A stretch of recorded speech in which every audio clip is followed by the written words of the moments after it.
Shush, shush. Sorry, I'm dog sitting right now, so I got two mutants. Hey, relax. Hey, be good. You guys were just being great. Do that again. Hi. Hi. We're Roots starting of what? fresh. Yeah, I'm starting fresh. Tell me how it got started and why you chose Make-A-Wish to kind of be a part of that Right. charity. Okay. So like 3 years ago, this will be the third year I'm doing it, like a fundraiser for my birthday, because 3 years ago I turned 44 this year. So 4 years ago was my 40th, but that was like peak COVID. So we had plans earlier in the year before to do something fun for my 40th. But then at the time it was 6 people per table, and I was shooting Turner and Hooch at the time anyway. So what ended up happening is two of my brothers came to Vancouver. We got a hotel.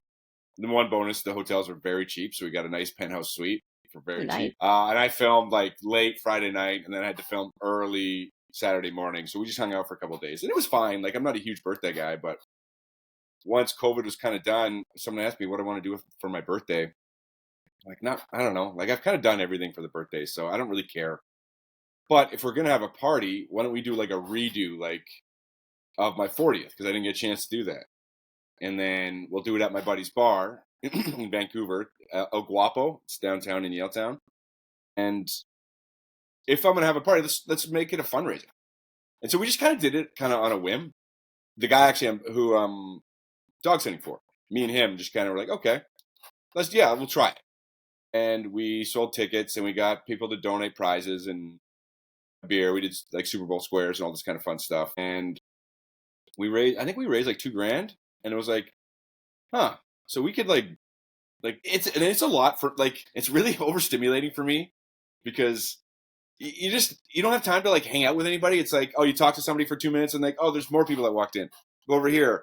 And then it's like a lot of work to organize. And then after I was done, I was like, oh man, I don't really like enjoy that. But it did raise money. Yeah. And so Jordan was like, well, we might as well do it again next year, because now we know what we need to work on. So yeah, we did it again last year, and it was good. And this year we're trying to beat it. We'll do the same thing. It's like $10 a ticket. You're entered to win prizes. You get a drink with the ticket, so it's like, we like to think of it as like a free ticket. Mhm. And it goes to a great cause, and we want to raise as much money as possible. And you don't have to be there to enter for a Oh, prize. You can send us money, and you will get a ticket, so you can win a prize. We can't ship alcohol to the States, but we can do other things, other prizes, if that's the prize you win. But yeah, no, it's a good excuse to kind of get together and celebrate my dumb life. So I'm almost 44. So we're like mid 40s now. I Like, I know. I don't can't know. skate by I on don't. early 40s. How do you feel? Like, talk me through it. What do I have to expect? Like, Oh my gosh, I don't know. Like yeah. I Oh man. remember my dad in his 40s thinking, "Oh my gosh, he's so old." But he really, I mean, I don't feel old. So I guess Yeah. I mean, yeah, my dad, I have three younger brothers. So at this point, my dad had all four of us kids, and here I am dog sitting, wondering where I'm going to get a beer later. Like, our lives have gone different ways. I know I've been seeing the dogs on your Instagram wondering who, because I didn't think that you had dogs, and then I saw that you were pet sitting. So that's fun.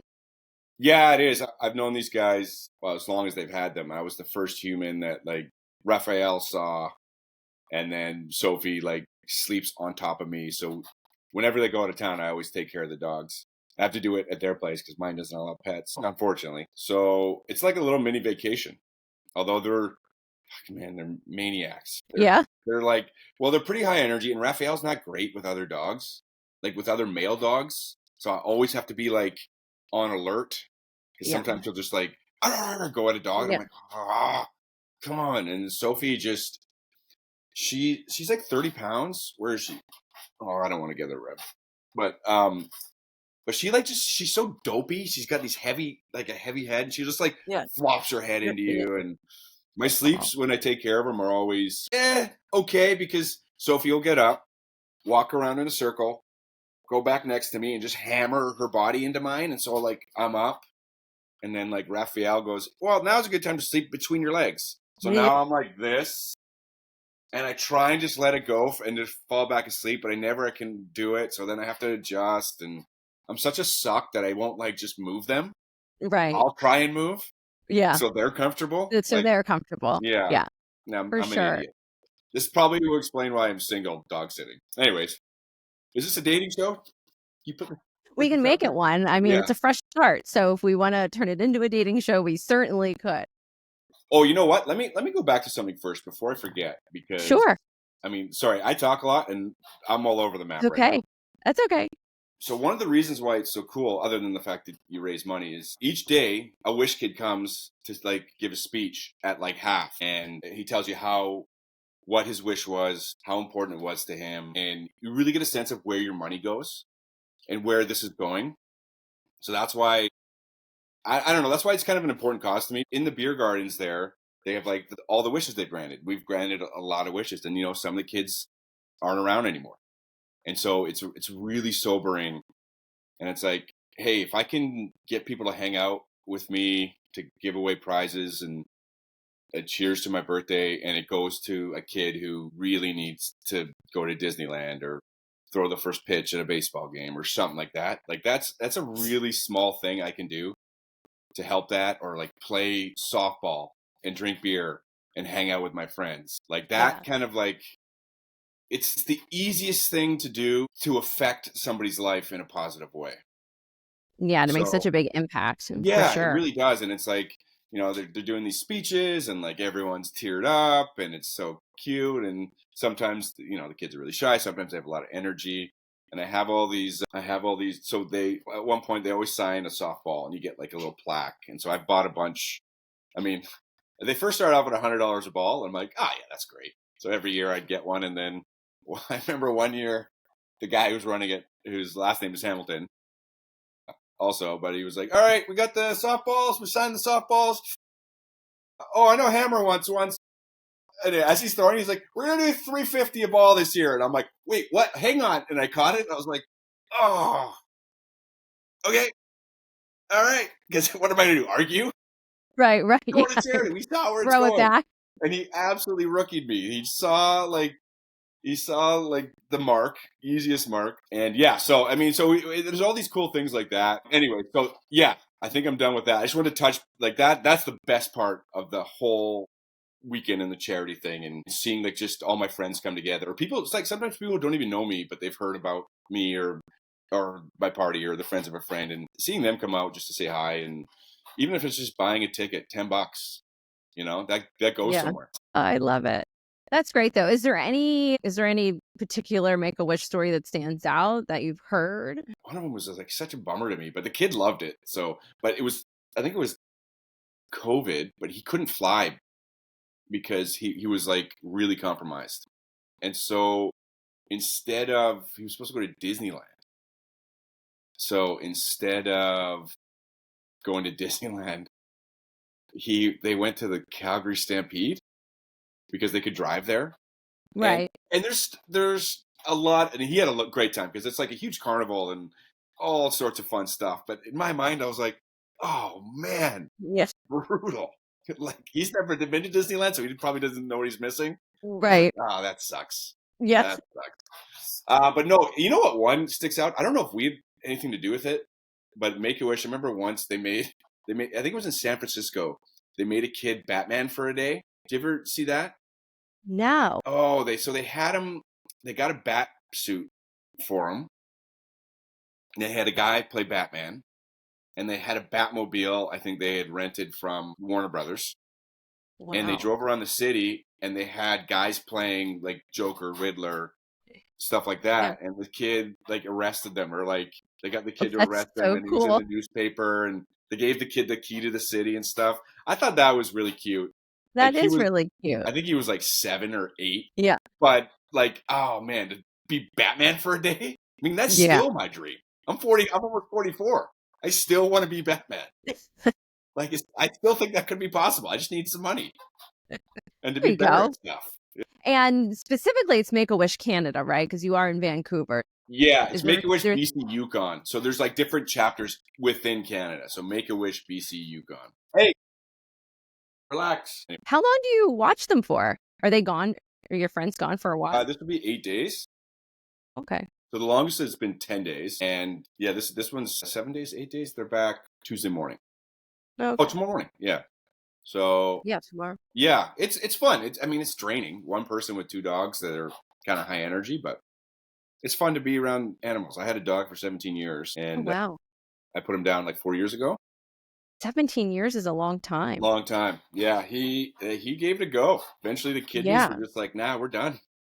We're out." I Yeah. was like, "Yeah, fair. 17 years, Yeah. long time. 17 years with me is like you've been with me for 20 minutes, and it's a Yeah. lot. It's a lot. Yeah, it's a lot. Yeah, but no, it's so, I mean, but 17 years, I mean, that chunk of your life, think about how much you changed during those 17. I mean, that's just such a pivotal time in your life. I mean, those our pets Oh are yeah, with us through all those important things that have happened. oh yeah. I mean, it's essentially the entirety of my adult life. Like I got him when I was 23. Like I Yeah. was an like idiot. I didn't know anything, and I grew up with dogs, so I was like, "Oh, I know how to train dogs. I know how to do this." And went to Yeah. a couple puppy classes, and I'm like, "Yeah, I got it. Don't worry about it." And looking back, I'm like, "Man, I should have stuck in those puppy classes because Yes. he ended up getting like separation anxiety because I babied him, and No. then I No. treated the kennel as like a punishment, not like a home. Like I did so Yeah. many things when I look back, and I'm like, oh, I really made my life worse by just not just sticking with it, thinking I knew everything. But yeah, like he was there for like me turning from a adolescent to, well, supposedly hypothetical grown up. These are on there. Make sure those are on there. Yeah, air quotes. Oh, Mm, that's a good segue. Let's talk about, oh my gosh, your characters. So the Case of Mystery Lane, I had never watched until I was in Kansas City for the fan thing that happened there right. on the fourth week. And so I got to meet Amy Garcia. Yeah. And so immediately I'm like, oh my gosh, I have to watch these movies because I love Paul Campbell too. And I'm like, oh, they're going to be great together. And then you pop up in it as Tom Newton. And I've already seen Three Wise Men and all of that. And it's just your character. You, first of all, absolutely hysterical. Not, I mean, and all three of you, Amy and Paul and you, are just so, the timing, your comedic timing is just perfection. I mean, it is just absolute perfection. So I actually just watched the latest one, The Death is Listening. Yeah. And I'm so excited that you had like such bigger part in this movie. When you walked in as the boyfriend, I was like, oh my God, this is going to be epic. Like, Yeah. and not wait to see where they take this. So how do you get, I mean, is everything you say what's on the script? Is there a lot of No. improv? Because Yeah. Yeah. I mean, I feel No. like it's all improvised because it's so you and it's just so natural. It just sounds like we could, pick you out of this movie and stick you at a bar and like that's how you would be. Is that the case? Yeah. Yeah, kinda. So I worked with Paul on a movie and where I played his best friend. And we really kind of got along. Then so we stayed in touch. We were buddies, and then we both did Turner and Hooch together. Although we didn't have any episodes until like the final one, where I actually pitched my way into the finale. I was talking to the showrunner. I'm like, it'd be funny if my character was there because he's kind of a dick.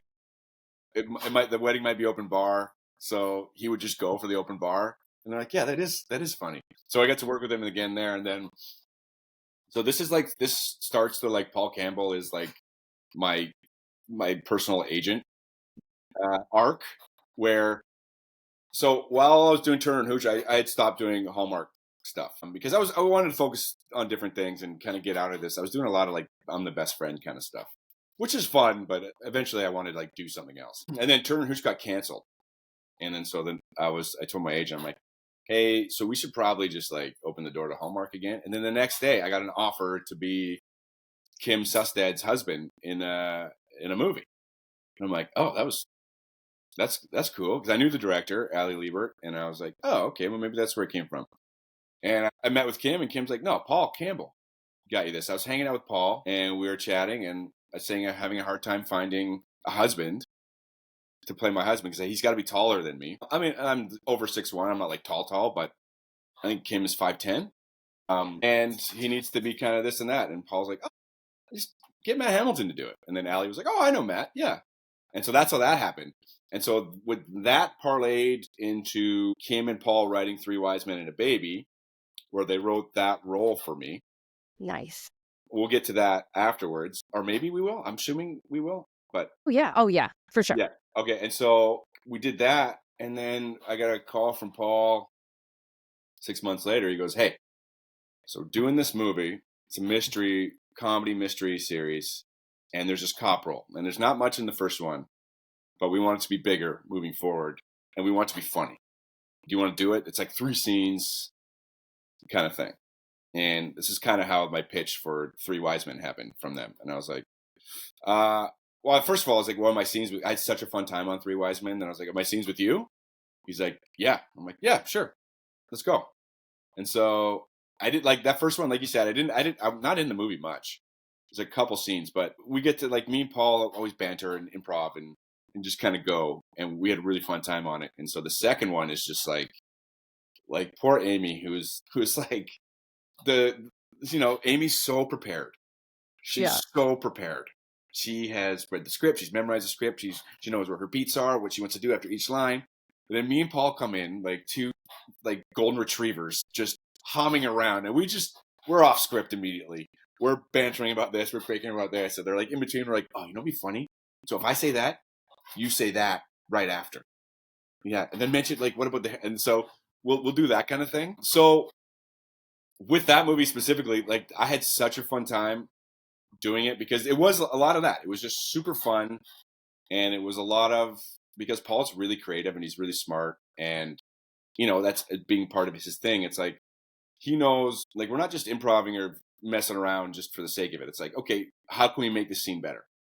Sometimes it's too much. Well, we'll do it, and we cut, and it's like, nah, it's too much. We're like taking away from what. Like we need to learn that the killer is from this in this scene or whatever. Right. Like, we're just getting a little too carried away. But yeah, essentially a lot of that is what we did.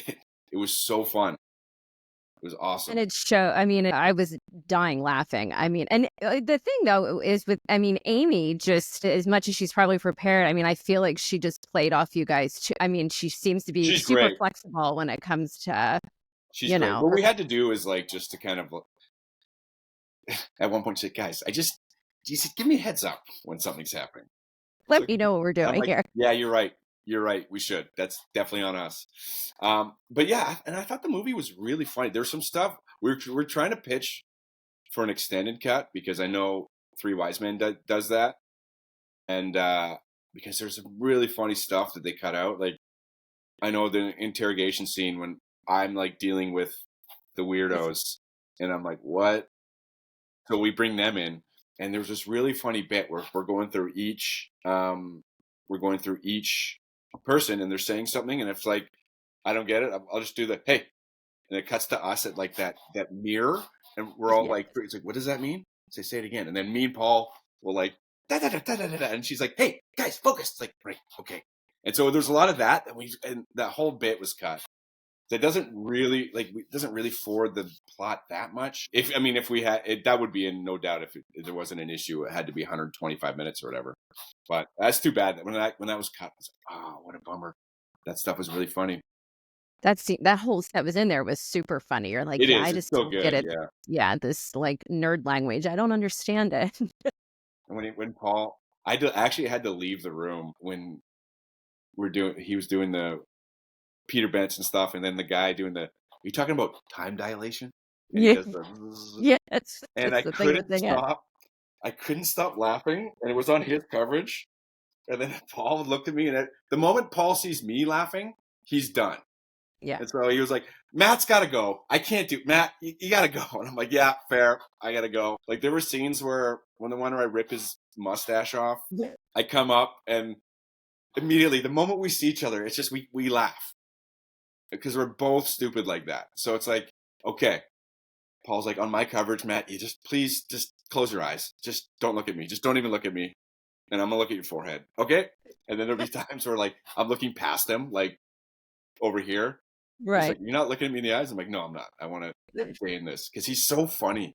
He does like when his tone, when he gets all nerdy, is like when he starts talking about the robots at dinner. Oh, I gotta go. It's a really good time of year. Like he goes into that stuff. Oh my god, I laughed so many times during that scene.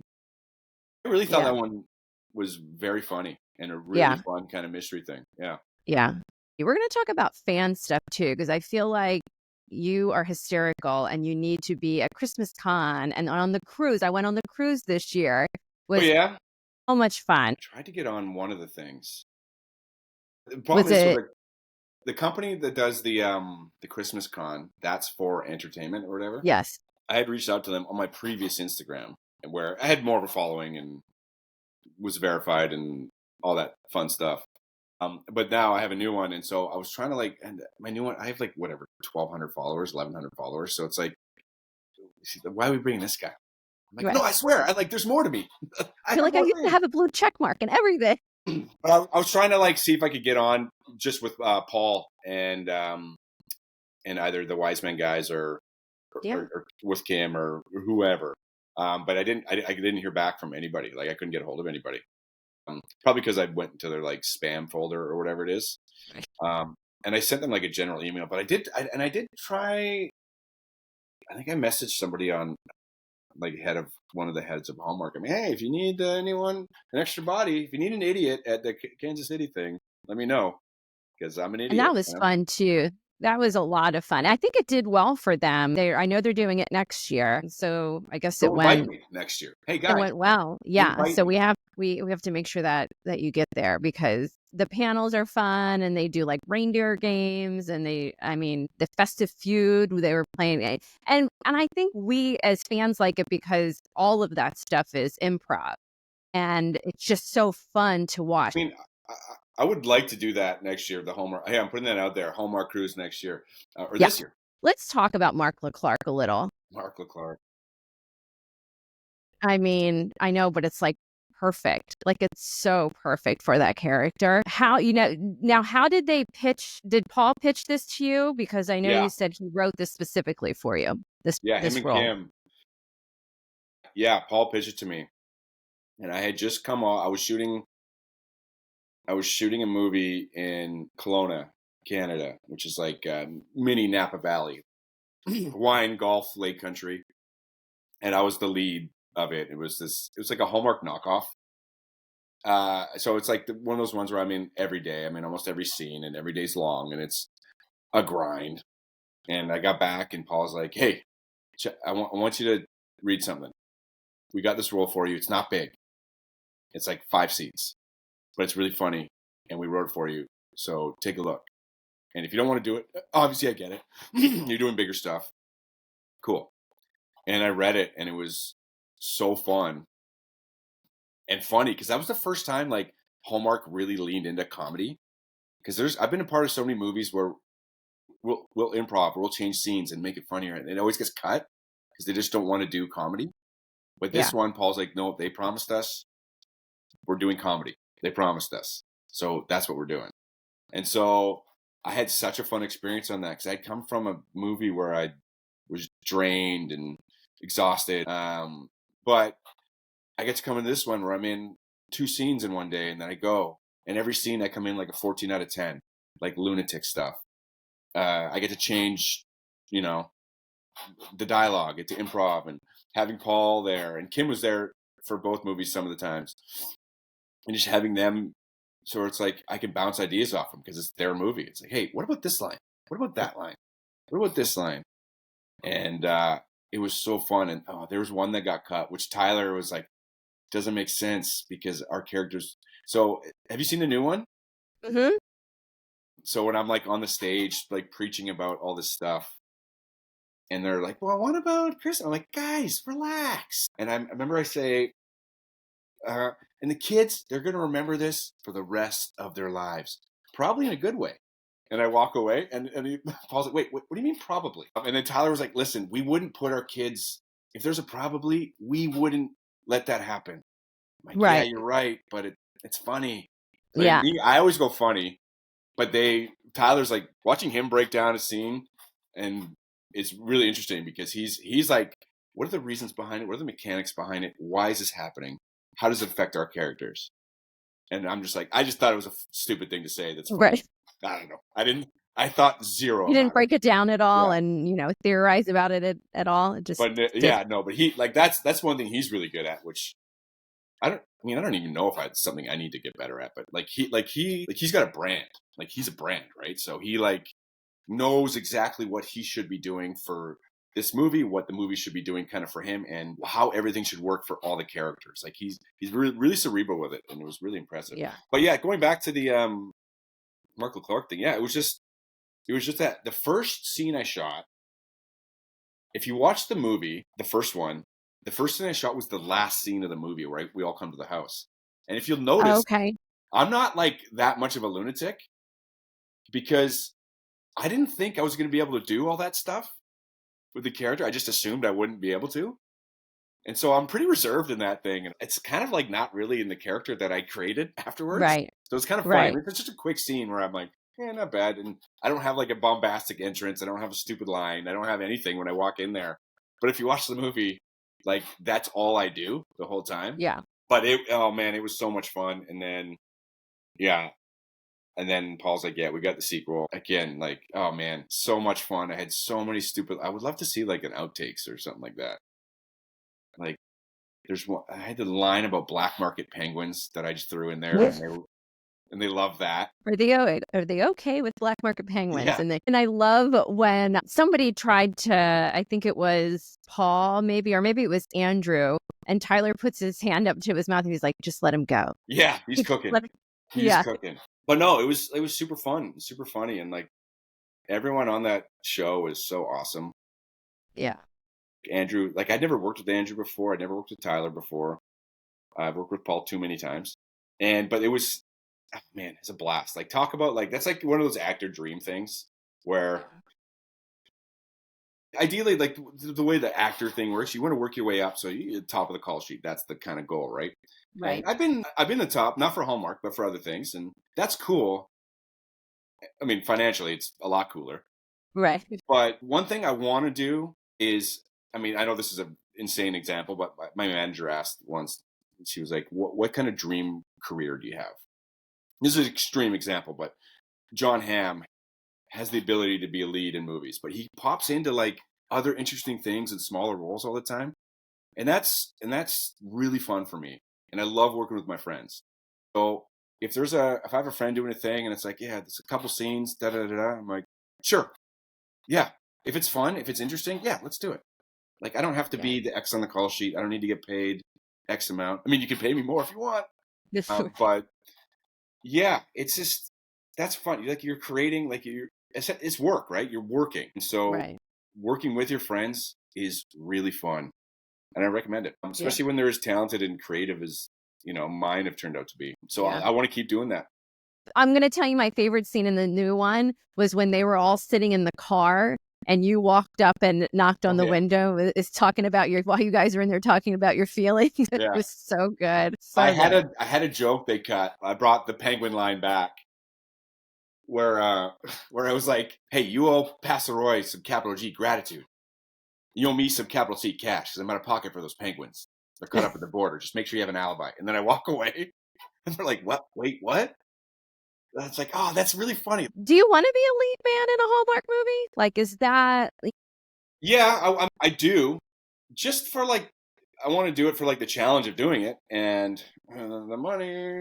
Yeah. But yeah, I definitely do. I know I'm on the list of like, so they have like a list of approved leads. So I've been a director's choice before, and I haven't been approved. I mean, a lot of that has to do with like they have their guys they like, and also I'm a jackass in a lot of the movies. And like, wait, this guy's going to be our leading. But I would like to, just because I also want to be. I want to go on these like fan things. The one thing I love about Hallmark stuff is their fans are so, well-meaning, and it's just so positive and it's so nice. Yeah. And it's a little different than, when you do like science fiction stuff where it's like, oh, that guy just signed a thing looks like he could wear my skin. Right. If I'm not careful. Like, this is weird. Whereas, the other thing is that it just seems such a positive energy and environment. I would like to be involved in that a little bit more. Oh, who wouldn't want to be a part of that family? They were all just invented fair. I mean, it's like it is. Hallmark's like kind of its own little culture, and the stories, really do help people get through tough times. And, that's always a reoccurring story that comes up from the fans, But yeah, no, I'm rooting for you, dude. I'd love to see you in a lead in a mystery series. I just think it would be Yeah. absolutely hysterical. Yeah. I mean, Oh man, just me so too. good. So good. But yeah, I hope to be able to meet you in person sometime. You end up on one of these cruises or in Kansas City, which was actually a lot of fun. Yeah. Well, you know It's a what? I'm really gonna put good it. show. I'm going this year. Hallmark people, There you go. bring Just me. go. I mean, Yeah. just show up. I mean, what can they do, right? I I thought mean, it'd be kind of funny if I end up to go on the cruise as a fan and ask, yeah. like, I don't even know if they do a question, but ask Paul a question and the fan, like, surprise him. I thought that would have been hilarious, but I ended up having to. I think we were shooting a movie at that time, but yeah, You should do that. That would be so funny. yeah. That would be so funny. You'd have to do Kansas City now. Cruise sells out within 10 minutes of them putting tickets on sale. It's Oh, is that absolute right? insanity. Oh yeah. I mean, the wait list last year, I think, had like 30,000 people on it or something. I mean, it's absolutely nuts. No, but I'm so thankful that you agreed to do this because I know how busy you guys are. And I always feel so lucky when you give me time Yeah, to this was do fun. this This was a lot of stuff. fun. So, but yeah, okay. So let's talk quickly though about how I can help you raise money. Like what can I put? Because in every post that I do, I want to put a link so that people can give if Yeah, they want to. yeah. So maybe what we'll do, I'll try, but it'll be so the email address to donate is Riverboat Gamblers Charity at Okay. gmail.com. And so you can Okay. PayPal to that if you're in the state, or e-transfer if you're in Canada. I mean, you can donate whatever you want. It's all going to the same cause. But the tickets are $10. So if you donate, I don't know, say $100, we'll put your name in for, if you can't even make it, we'll put it in your name in 10 times for the draw for some of the prizes, and I will make sure that it gets shipped to Okay. you. Again, can't be alcohol, can't ship Right. alcohol because I don't know how Understand. old some of these people are, and Right. that whole stuff. You can connect with me on Instagram. I have a new one, Matt Yes. Hamilton Official. Yes. There's no check mark yet. I think I can apply in like You 2 can weeks. apply. Right. I mean, Yeah. I could You pay can. for it if I wanted to, but I don't really want to pay for social media. So I can apply in like 2 weeks. I think I have to be on for like 6 months to get a Oh wow. verified Really? Yeah. I check think it's mark. like $15 a month or something to get the blue check mark. Yeah, I'm not gonna pay for it. Anyways, again, I don't shut up. Matt No, it's Hamilton okay. underscore official. Matt Hamilton underscore official. You can track me down on Instagram, or there will be the Riverboat Gamblers Charity at gmail.com. And yeah, it'll be February 2nd. But if you want, and you can send it afterwards, because again, we don't submit we don't donate everything until middle of July Okay. when the tournament is. So we have up until then. So if you're like, hey, I got $50, I don't know what to do with, I'll find out. I can find a place for it. By the way, I love how you tried to wrap up this podcast and I just talked And for you another didn't. 20 Yeah, minutes. you're like, I have another story. Did I tell you that? No, we never talked before.